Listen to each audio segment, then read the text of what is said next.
Yeah, so thank you for that, Tim. So Barclays Center is a real entertainment mecca.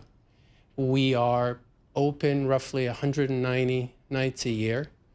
We do somewhere around 75 to 80 concerts a year. Brooklyn Nets games around in the 40s, Liberty games in the 20s.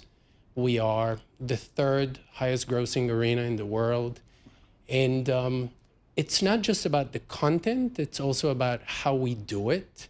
Our goal at Brooklyn Sports and Entertainment is to create bold and unique experiences, the Brooklyn way, meaning Brooklyn DNA, right? If you sort of think about what Brooklyn stands for globally, not just nationally, for creativity, for relentless hustle, for authenticity, for diversity.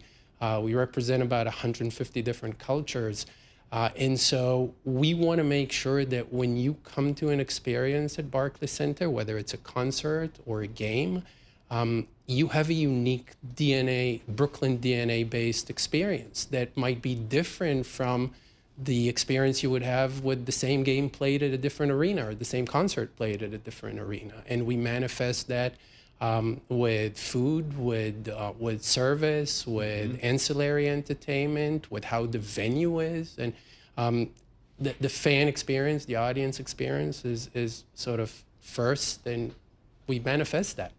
So Sam, one of the things you mentioned was culture, and the reason I bring that up is because obviously New York City has a lot of it, but Madison Square Garden in particular has been open since 1968. The Barclays Center opened, I believe, in 2011 or 2012. You built culture in 15 years to become the third highest grossing stadium or arena in the world. What went into that?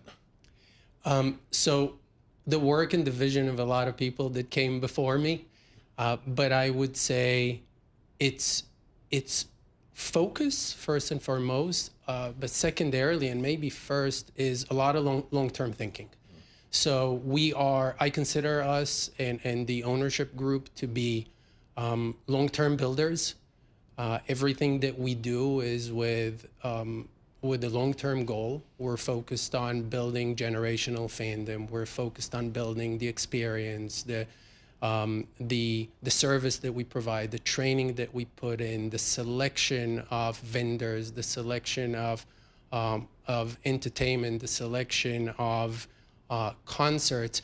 If you look at Barclays Center, it is only, to your point, opened in 2012. It is only 13 years old, and we've already embarked on a set of arena renovations with over $150 million over 4 years, and we've opened several new clubs that you told me that you've been to. Crown Club is my favorite. The Crown Club is my favorite. Yeah, and look, Crown Club literally is first and unique in its experience. A chef restaurant with unparalleled wine list where people come in and they're having the time of their life. Before there's some people who don't even go to the games. They just go to the Crown Club and sit down there the entire time. I think Randall needs to bring me to the Crown Club. he's your guy, not me. He's your guy. A follow-up to the renovations. We're seeing this age of sports teams who have to renovate these stadiums, and the cost of that continues to go up. You guys obviously got out ahead of that. Why is that important to say, hey, we're going to put money into this, even though the stadium is less than 15 years old? There's a world where the Tsai family could have waited 20 years down the line and be like, okay, now's the time. But you're out ahead of this. Why is that? It is because we're long-term thinkers, and it is because we're audience and fan focused, right? So just to give you an example, we have taken 2 levels of suites, and we've turned them over into bowl-facing clubs, where the reason we did that was not the utilization. The reason we did that is that we noticed that the consumption pattern and the preference of the audience has shifted. People like less to run from their seats to buy something and run back and miss the game and so on. there are folks who come in.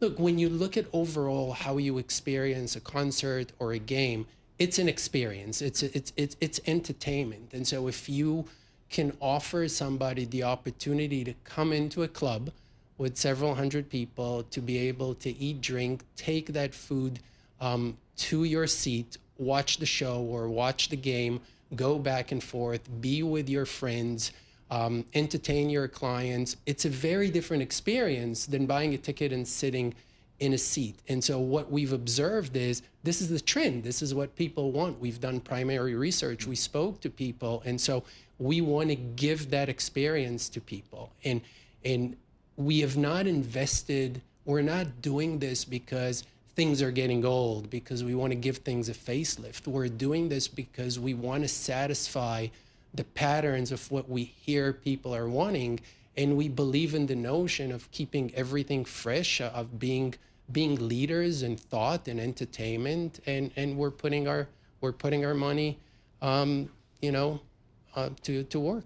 I want to talk about the growth of women's basketball and the WNBA. Randall had pointed out to Tim and I that the Liberty were ranked the second most valuable WNBA team, $450 million, at least by Sportico. Is it possible to get to 1 billion? And what would that look like? Talk about like how we've gotten here and where we're going. I think it's not just possible. I think it's highly likely. You think there's a race to get there?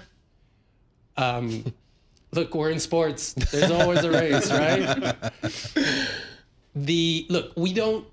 But I would say this. The race is to win another championship, to be a dynasty, to give fans a great experience, to have the best players, to take care of our players, and so on. That's what the race is, not to the valuation. You also don't dictate the valuation. The valuation comes because you do all these things right. But yes, I do think that it will happen. I think it is, famous last words, but it feels to me like it's straight down the fairway. When I joined the company 3 years ago, I have seen the average crowd go from 2,000 That's to a much different time 3 years ago. Right.